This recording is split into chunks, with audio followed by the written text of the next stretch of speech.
providing free school meals to children who need them compared to free school meals for every child is quite a big step. What do you think? Is it a big step?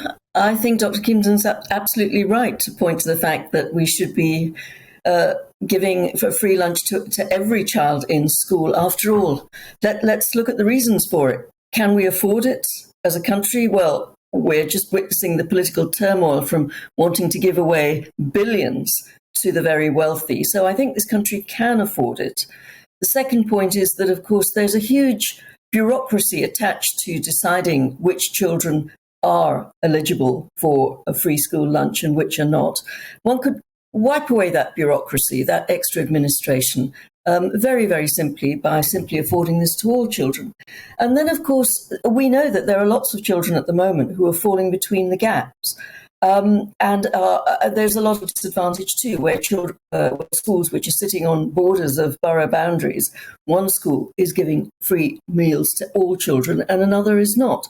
So, and then there's the stigma, of course, of being a child who gets a free school lunch compared to those who don't.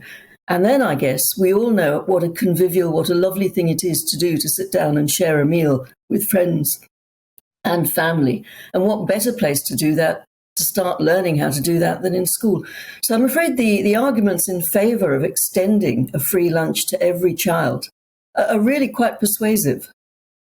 But does it make economic sense in the situation that we're in right now, when there will be, of course, there are children that are hungry and families that are suffering? And I think most people would agree with you that children that are hungry should, of course, be given a free school meal, a nutritious meal at lunchtime. But there are so many families that do not need that. They have money at home. They have really nutritious packed lunches. It's not something that's needed. Does this make economic sense?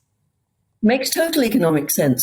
GBNews was kind enough to have me on your programme a few days ago talking about the British Medical Association's report on valuing health. To value the health of our children is surely one of the most important economic things we can do.